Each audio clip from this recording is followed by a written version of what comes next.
Very good morning Chandini. Good morning Divya. So நேற்று பார்த்தீங்கன்னா நம்ம ஸ்பைசி ஃபுட் பற்றி நிறைய விஷயங்கள் பேசிட்டு இருந்தோம் இல்லையா? ஸோ இன்னைக்கும் அதே டாபிக் தான் நம்ம டிஸ்கஸ் பண்ண போகிறோம். அதுக்கு முன்னாடி நேர்களை வெல்கம் பண்ணிடலாமா? கண்டிப்பா.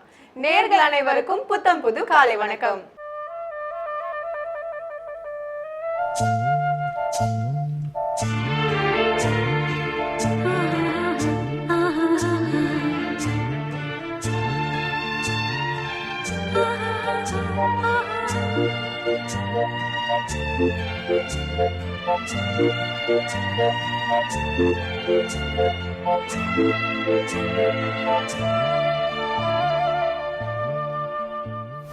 திவ்யா, ஆக்சுவலா வந்து ஹார்ட் அட்டாக் வந்து குறைஞ்சிரும் அப்படின்னு சொல்லி நேற்று பேசிட்டு இருந்தோம் இல்லையா? ஹார்ட் அட்டாக்கே வராது அப்படின்னு பேசிட்டு இருந்தோம் இல்லையா? அது எதனால அப்படின்ற அந்த டீட்டெயில் வந்து இன்னைக்கு சொல்ல போறேன்.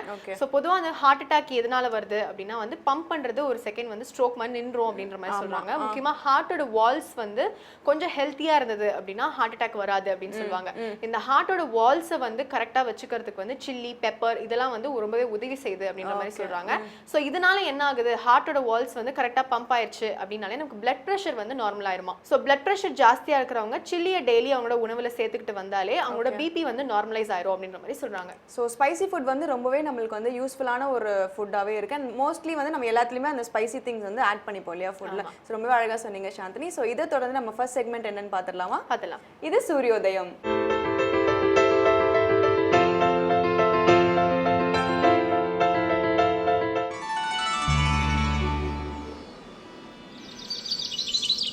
இன்று 1/11/2016 செவ்வாய்க்கிழமை, துர்முகி வருடம் ஐப்பசி மாதம் 16ஆம் தேதி.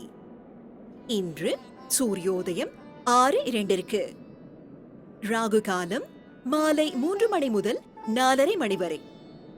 யமகண்டம் காலை 9 மணி முதல் 10:30 மணி வரை. குளிகன் பகல் 12 மணி முதல் 1:30 மணி வரை. திதி துவிதியை.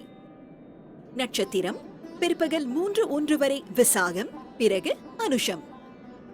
சுப ஓரைகள் காலை 8 மணி முதல் 11 மணி வரை, பகல் 12 மணி முதல் 1 மணி வரை, மாலை 5 மணி முதல் 6 மணி வரை. யோகம் மதியத்திற்கு பின் சித்த யோகம். சந்திராஷ்டமம் மேஷ ராசிக்கு. சாந்தினி, ஸ்பைசி ஃபுட் அப்படின்னு பேசும்போது நம்ம வந்து சில்லி பெப்பர் பற்றி தானே பேசிட்டு இருக்கோம். ஸோ ஸ்பைசி ஃபுட்டில் இன்னொரு விஷயம் இருக்குது, என்னன்னு பார்த்தீங்கன்னா வந்து ஜிஞ்சர்.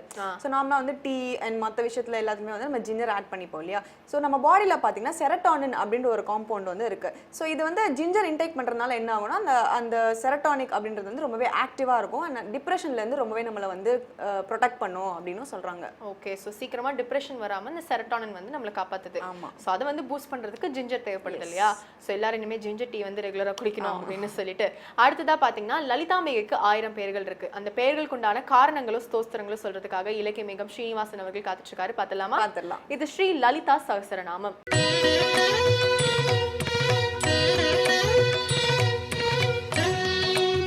ஸ்ரீவித்யோபாசனாசக்தம் ஸ்ரீவித்யாபீடபூஷணம் ஸ்ரீவித்யாபினவம் வந்தே ஸ்ரீகிருஷ்ணானந்த சர்க்குரும். அனைவருக்கும் இனி காலை வணக்கம். ஸ்ரீ லலிதா சகஸ்ரநாமம், அன்னையின் 1000 திருநாமங்களை ஒவ்வொரு நாளும் சிந்திக்கக்கூடிய மாபெரும் பேற்றினை நாம் இந்த விடியற் காலையிலே பெற்றிருக்கிறோம். அந்த வகையிலே இன்றைய அற்புத திருநாமம் ஓம் சாந்தாயே நமக, அமைதியின் வடிவமாக இருப்பவளுக்கு வணக்கம் என்கின்ற அருமை திருநாமம். சாந்த ஸ்வரூபிணி, சாந்தமாக இருப்பவள்.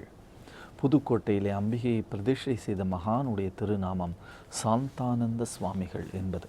அப்படி அவள் சாந்த ஸ்வரூபிணியாக இருக்கிறாள். அமைதியான மனம், நிம்மதியான மனம்.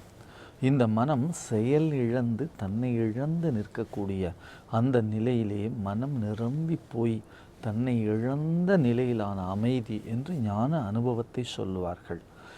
வெறும் தானாய் நிலை நின்றது. எப்படி தானாய் நிலை நின்றது என்று சொன்னால், அருணகிரிநாதர் சொல்லுவார், யானாகிய என்னை விழுங்கி வெறும் தானாய் நிலை நின்றது தற்பரமே என்று சொல்லுவார். இந்த அமைதி எப்பொழுது ஏற்படும்? ஒரு மனிதன் மனத்திலே அமைதி ஏற்பட வேண்டும் என்று சொன்னால் அவன் எல்லாம் நிறைந்தவனாக இருக்க வேண்டும். அப்படி எல்லாம் எப்பொழுது நிறையும்? மனிதனாக பிறந்தவனுக்கு எல்லாம் நிறையுமா என்று கேட்டால் நிச்சயமாக எல்லாம் எப்பொழுதும் நிறைந்திருக்காது. எப்பொழுது நிறைந்த தன்மை வரும் என்று சொன்னால், மனம் இருக்கிறதே போதும் என்கின்ற நினைப்பு வந்தால். எனக்கு இறைவன் இதை தந்திருக்கிறான், எனக்கு இதை வழங்கி இருக்கிறான், எனக்கு இப்படியெல்லாம் இந்த வாழ்க்கை கொடுத்திருக்கிறான், இதற்காக நான் கடவுளுக்கு நன்றி செலுத்தி கொண்டிருக்கிறேன் என்று சொன்னால் அந்த மனம் அமைதியான மனமாக இருக்கும். அவளுடைய திருமுகத்தை நீங்கள் எந்த ஆலயத்தில் பார்த்தாலும் அவள் சாந்த ஸ்வரூபிணியாக இருப்பாள். அவளுடைய முகத்தை பார்த்தே நமக்கு என்ன ஆகும்? அந்த சாந்தம் நமக்குமாக தொற்றிக்கொள்ளும். அப்படியான ஒரு மனம், சாந்தம் என்று சொன்னால் அப்படியே அமைதியாக இருப்பது மட்டுமில்லை, அந்த அமைதிக்குள்ளே ஒரு ஆனந்தம் இருக்கும். அந்த ஆனந்தத்தை ஹிருதயத்திலே அனுபவிக்கக்கூடியவர்களாக இருப்பார்கள். ஒருமுறை திருமால் பார்க்கடலிலே பள்ளி கொண்டிருக்கிற பொழுது அவருடைய மனத்திலே மிகப்பெரிய பேரானந்தம் முகத்திலே வெளிப்பட்டது. ஆதிசேஷன் கேட்டாராம், பகவானே, வழக்கத்தை விட மிகப்பெரிய வகையிலே நீங்கள் ஆனந்தமாக இருக்கிறீர்களே, உங்களுடைய திருமுகம் அப்படி காட்சி தருகிறது என்று கேட்டாராம். அப்படி கேட்டவுடனே பகவான் மகாவிஷ்ணு சொன்னார், நான் என் ஹிருதயத்திலே நடராஜ பெருமானுடைய நாட்டிய கோலத்தை நான் கண்டு கொண்டிருக்கிறேன். சிதம்பரத்திலே அவருக்கு ஆனந்த நடராஜர் என்றே பெயர். அப்படி ஆனந்தமாக அவர் நாட்டியம் ஆடிக்கொண்டிருப்பார். ஆகையினாலே ஆனந்த நடராஜரை நான் ஹிருதயத்துக்குள்ளே சிந்தித்து கொண்டிருக்கிறேன் என்று சொன்னாராம். அந்த ஹிருதயத்துக்குள்ளே சிந்தித்து கொண்டிருக்கக்கூடிய அற்புதமான அந்த ஈசன் இருக்கிறானே, அவனுடைய சதா சர்வகால சிந்தனை அத்தகையது என்று சொன்ன உடனே ஆதிசேஷனுக்கு அந்த நடனத்தை தான் நேரே காண வேண்டும் என்று ஆசை வந்ததாம். போற்றி அருளுகனின் ஆதியாம் பாதமலர், போற்றி அருளுகனின் அந்தமாம் செந்தளிர்கள், போற்றி எல்லா உயிர்க்கும் தோற்றமாம் பொற்பாதம், போற்றி எல்லா உயிர்க்கும் போகமாம் பூங்கழல்கள், போற்றி எல்லா உயிர்க்கும் ஈராம் இணையடிகள், போற்றிமால் நான்முகனும் காணாத புண்டரிகம், போற்றி யாம் உய்ய ஆட்கொண்டருளும் பொன்மலர்கள் என்பார் மாணிக்கவாசகர். அப்படி உய்ய ஆட்கொண்டருளும் பொன்மலர்களை பற்றி கொள்ளலாம் என்று பதஞ்சலி முனிவராக தோன்றி அங்கே நடராஜ பெருமானுக்கு அருகிலேயே நித்தியமாக நின்று கொண்டு இன்றைக்கும் கூட அவர் அந்த நாட்டிய கோலத்தை கண்டுகொண்டே இருக்கிறார். அப்படிப்பட்ட அந்த நாட்டிய கோலத்தினுடைய தன்மை எப்படியாக மகாவிஷ்ணுனுடைய முகத்திலே பிரதிபலித்தது என்று கேட்டால், அந்த ஆனந்தம் கூடிய அந்த சாந்தம், அந்த அமைதி, அந்த அமைதியை அடைவது என்பதுதான் மனித குலத்தினுடைய தொடர்ந்த நோக்கம். அந்த தொடர்ந்த நோக்கத்திற்கு என்ன சொல்லுகிறார்கள்? எல்லோரும் என்ன சொல்லுகிறார்கள்? நான் அமைதியாக இருக்க விரும்புகிறேன். எங்கே போய் அமைதியாக இருக்க முடியும்? எங்கே போய் அமைதியை தேட முடியும்? எங்கே நிம்மதி, எங்கே நிம்மதி, அங்கே எனக்கு ஒரு இடம் வேண்டும் என்று கேட்கிறார்களே. நிம்மதியை தேடி காடுகளுக்கு செல்ல முடியுமா? அல்லது நிம்மதியை எங்கேயாவது விலைக்கு வாங்க முடியுமா என்று கேட்டால் நிச்சயமாக முடியாது. யார் சாந்தஸ்வரூபிணியாக இருக்கிறாளோ, அந்த அம்பிகையை யார் தியானிக்கிறார்களோ அவர்களுக்கு அந்த அமைதி தானாக வந்து அமைந்து கொள்ளும். அவளையே சதா சர்வ காலமும் சிந்திக்கிறவர்களுக்கு அவளுடைய உண்மை சுரூபம் புலப்படும். அவளுடைய உண்மை சுரூபம் என்ன? எங்கும் நிறைந்திருப்பது, எல்லாம் நிரம்பி இருப்பது, எல்லாமாக இந்த உலகத்திலே அவளுடைய கருணையால் இருப்பது. இதுதான் அந்த அமைதியினுடைய அடிப்படை தன்மை. அந்த அடிப்படை தன்மையை புரிந்து கொள்ளுதல் என்பது அந்த ஞானத்தினுடைய வெளிப்பாடாக இருக்கும். ஆகையினாலே தான் ஞானிகள் எப்படி இருக்கிறார்கள்? சாந்த ஸ்வரூபமாக இருக்கிறார்கள். காஞ்சி மகாமுனிவரை தரிசித்தவர்கள் என்ன சொல்லுகிறார்கள்? அவர்களுடைய அமைதி இருக்கிறதே அப்படியே என்னை தடுத்தாட்கொண்டு விட்டது என்று சொல்லுகிறார்கள். என்ன காரணம்? அவர்களுடைய அந்த மனதிலே இருக்கக்கூடிய ஆனந்தம். நம்மை பாருங்கள், ஒரு நேரத்திலே கோபமாக இருக்கிறோம், ஒரு நேரத்திலே டென்ஷனாக இருக்கிறோம், ஒரு நேரத்திலே உலகத்தையே இழந்தவர்கள் போல சோகத்திலே இருக்கிறோம். ஒவ்வொரு நேரத்திலும் நம்முடைய முகபாவம் ஒவ்வொரு வகையிலே மாறிக்கொண்டே இருக்கிறது. சின்ன தோல்வி வந்தால் கூட நம்மால் அந்த தோல்வியை தாங்கிக் கொள்ள முடியாத சூழ்நிலையில் இருக்கிறோம். வெற்றி பெற்றால் உடனே ஆனந்தமாக இருக்கிறோம். இப்படி மாறி மாறி இருக்கக்கூடிய தன்மையிலே இருந்து ஒரே நிலைக்கு வர வேண்டும். பலமுறை நாம் இந்த தொடரிலே சொன்னது போல ஸ்ரீராமனுடைய திருமுகம் எப்படி இருந்தது என்று கேட்டால் அப்படி இருந்தது. அன்றலர்ந்த அந்த செங்கமலம் போல இருந்தது. ஓவியத்திலே எழுதிய தாமரை போல இருந்தது என்று சொல்லுவார் இன்னொரு இடத்திலே. அப்பொழுது பூத்த தாமரை மலர் கூட ஏதாவது ஒரு சூழ்நிலையிலே சாயந்தரமானால் வாடி போய்விடும், சூரியன் இல்லாத காரணத்தினாலே.